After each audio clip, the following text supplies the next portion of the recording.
Hi guys, welcome to this channel. This reading is for fire signs. It is Leo Sagittarius, so energy of fire signs around this time. Energy of fire signs.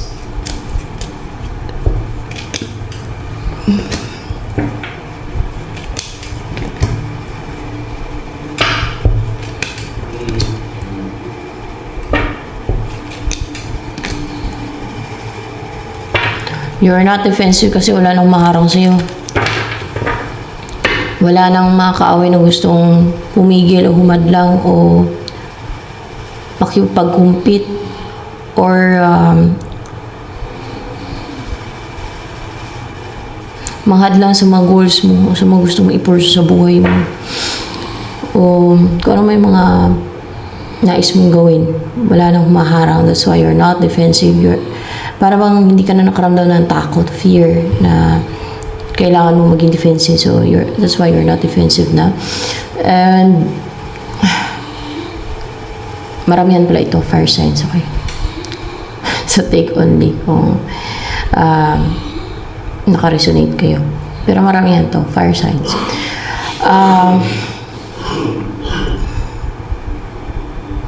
You're not defensive, fire signs. And nag-umpisa na kayo na mag-start na something healthy, stable, and there's growth, and or kaya ay mag-reach out or willing ka na mag-reach out sa kung kanino man. Pwede sa person mo or kung kanino man continuous, or you're willing to take action or you mag-reach out continuously towards someone. Pwede sa collaborate mo, sa team mo, sa loved ones mo, or sa tampuhan mo, or pwede sa person mo. Naka-experience ka ng emotional turmoil ngayon, or else ay regret, or panginayang, or parang sad lang dahil may naalala ka na na-miss mo yung opportunity or nasayang.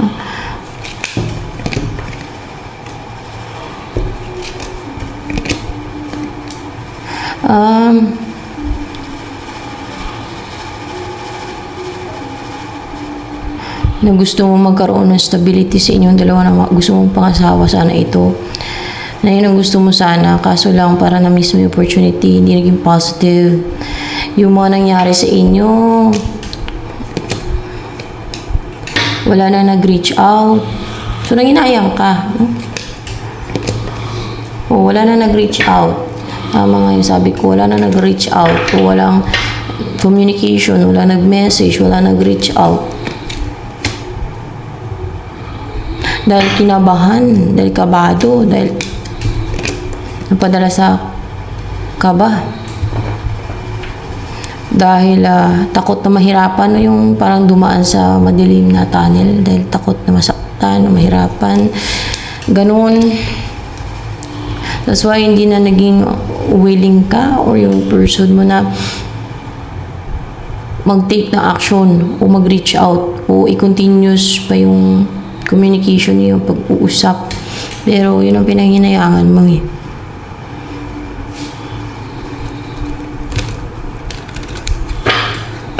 So, let's see. Actually,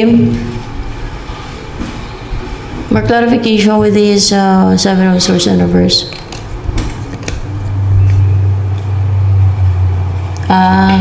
Ano to yung Seven of Swords dito? Wala na makagawa ng deceit or natigil na yung deceit dito. Deceit. This is deceit. Natigil na yung deceit. Pwede din kasi na may nagsisi o feel sorry, gano'n, no? Pero ano to eh, natigil na yung deceit or wala nang deceit. Nahinto na yung deceit. Wala nang makagawa ng deceit. Pwede din gano'n. Kung alam mo dyan sinabi ko. Dahil You are spiritually brave na. Color red daw, dominant yung red. And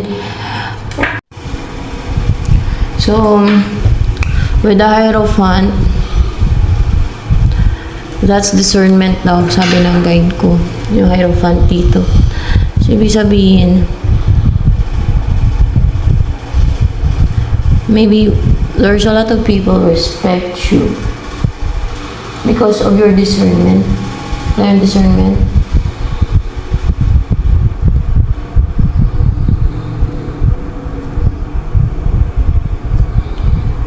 You're able to know what is right from wrong. Or parang wisdom din yan, discernment. Search na lang yung discernment. And, Two of Cups. So, Two of Cups here.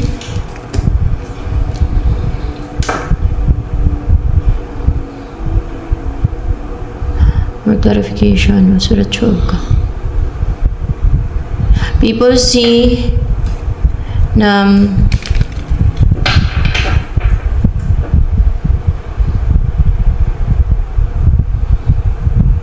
you are both guided ng iyong person to be together to start a relationship na may be guided by the divine being. Kasi mayroong ano dito, dove, no? So, simbolo ng Holy Spirit. Ayan.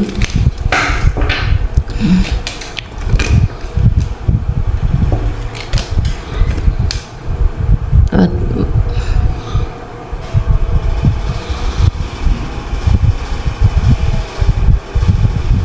kung kaya magkakabalikan at magkakabalikan kayo. Ganun. Mukhang may nakaraan kayo ng inyong person. Pag nakikita ng mga tao na magkabalikan at magkakabalikan kayo kasi guided kayo ng divine being to be together, yung nakikita na sa inyo dahil may discernment kayo ng person mo or ikaw man yun yung person mo or both of you or possible ikaw and kayo pala or both kayo ng person nyo. Search na lang yung word na discernment, guys. And you will start a committed relationship. Yan.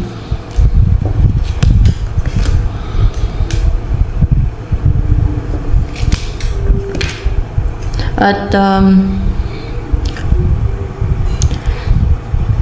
alam kasi nila na hindi sila mag-succeed eh. Itong mga gumagawa ng deceit, mga kaaway na yan sa ginagawa nila na mga spiritual manifestasyon, mga spiritual, mga ritual, mga ganun siguro, o mga pan-psychic attack man, o psychic intrusion, o mga energetic attacks, mga ganyan, para mapanatili yung separated. Alam nila na hindi sila mag-succeed.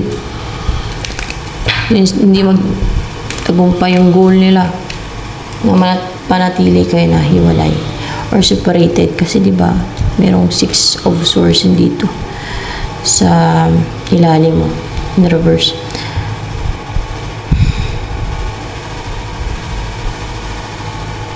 At hindi na sila confident na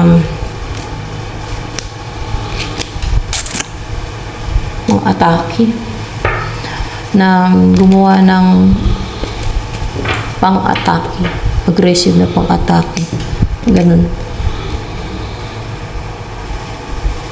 Hindi din sila masaya sa ginagawa nila. They're not contented sa mga result ng mga attacks nila, sa mga ginagawa nila. Instead, nalilito pa sila, naguguluhan yung isip nila. So, yan. Nadidistract yung isipan nila.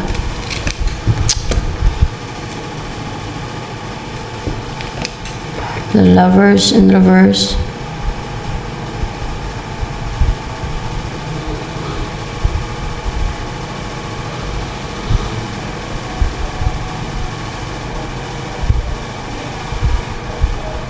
At sila ay unstable din, uncomfortable, unsecured. Hindi sinuswerte sa love life. Ganon. Walang lover.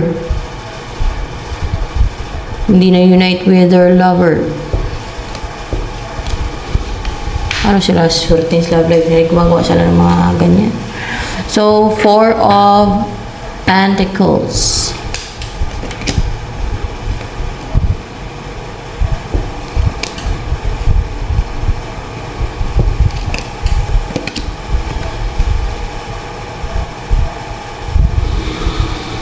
What's with the 4 of Pentacles? Greed daw yung 4 of Pentacles dyan. Sino yung Empress, yung fire sign? Ikaw yung fire sign, kayo yung fire sign, yung Empress dyan. No? Na gusto kang, gusto kayong makuha ng mga gumagawa ng deceit na to. Kaya nila ginagawa ng deceit yung inyong connection na inyo ng inyong person. Si Marimento. Pero hindi naman sila nagsasaksi, hindi nila nakukuha yung gusto nila. Hindi sila nagtatagumpay, hindi naman positive yung result ng mga ginagawa nila. Hindi nagagrant ang mga wishes siguro nila, ng mga gusto nila, ang kailangan nila. Clouded pa ang judgment nila, yung isip nila. O, diba? Nalito nga sila, diba? Meron dito kanina.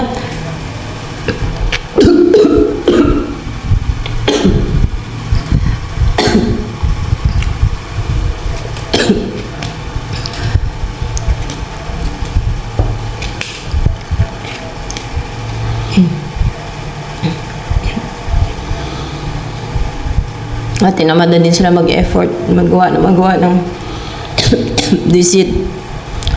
Kasi hindi na nila nakokontrol. Hindi na nila na-manipulate or hindi na tumatalab, hindi gumagana.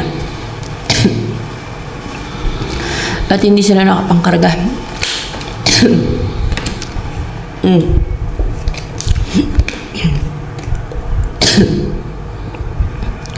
And sa kanila pa na-unite yung kaya sila ay nalilito na nagugulan yung isip nila eh. Kasi sa kanila na-unite yung mga deceit nilang ginagawa. Yung mga panilin lang nila, malice, deception, manipulation daw, no? Bumabalik siguro sa kanila. Baka nagbabackfire. Ano yung nagbabackfire sa kanila? Tawag doon, backfire. Hindi, ano yung nagbabounce back sa kanila? Nagbabounce back sa kanila. Wait lang. Busog kasi ako na. Salimukan ako.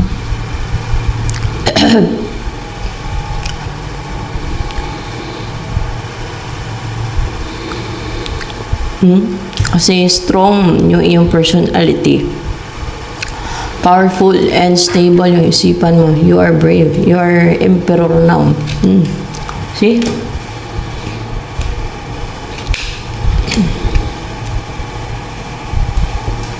Yung mga against sa mga goals mo, sa will mo, o sa nais mo na may unite ng person mo,